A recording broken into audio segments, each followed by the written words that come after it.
Jadi berapa jam Bang perjalanan menuju lokasi kemarin?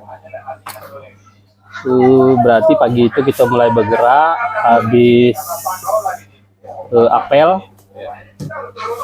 dengan Pak Kasat, Pak Camat, Pak Polsek, kita mulai bergerak naik kendaraan roda 2. Itu sekitar lebih kurang 2 jam perjalanan. 2 jam. Terus habis naik roda 2, kendaraan roda 2, pas di ujung roda 2 tidak bisa lagi, berhubung keadaan jalannya tidak memungkinkan lagi. Jadi parkir motor kita, roda 2 kita parkirkan, kita teruskan dengan berjalan kaki menelusuri bekas-bekas jalan. Memang kalau kita lihat memang bekas alat berat kan. Nah, yang lumpurnya mungkin hampir selutut. Dalam perjalanan lebih kurang sekitar 4-5 jam. Itu sore itu Bang ya?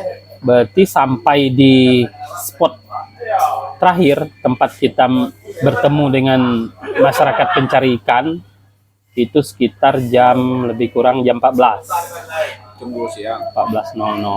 Jam 2 ya. Jam 2. Terus Di situ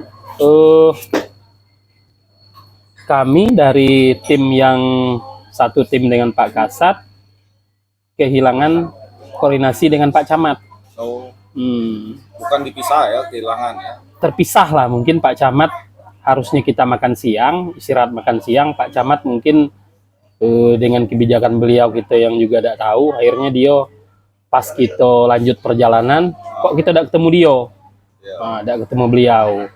Pas sore Pak Kasat memerintahkan anak buah beliau untuk menelusuri mencari Pak Camat sampai sekitar pukul 16.30 tidak ketemu dengan rombongan Pak Camat dengan stafnya. Akhirnya Pak Kasat kita konferensi pers di tengah hutan mengambil langkah apa yang akan kita lakukan ke depan.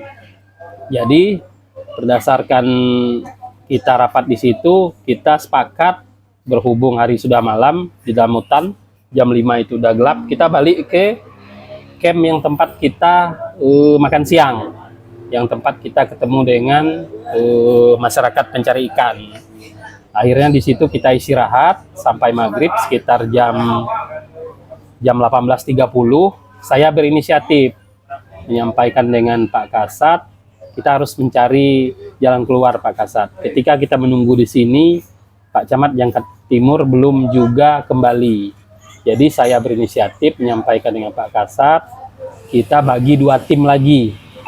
Jadi saya, Pak Kapolsek Jangkat, Babinsa 2 orang, 1 orang penunjuk jalan, kita mundur ke belakang. Mundur ke belakang,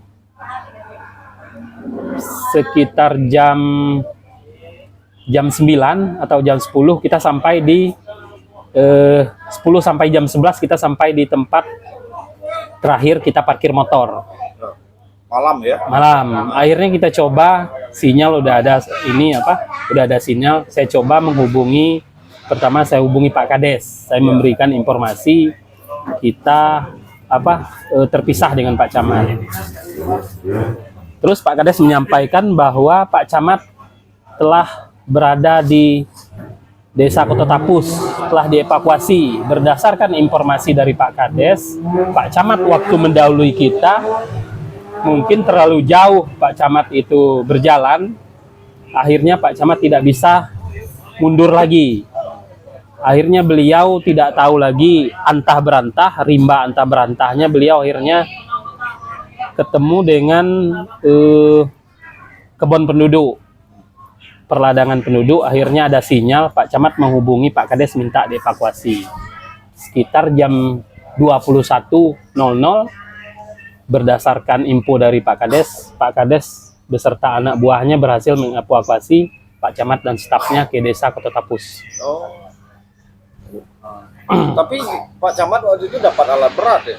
Nah, informasi dari Pak Camat setelah kita mengobrol sekitar jam 11.30 Pak Camat menyampaikan bahwa Pak Camat dan stafnya melihat ada 3 alat berat.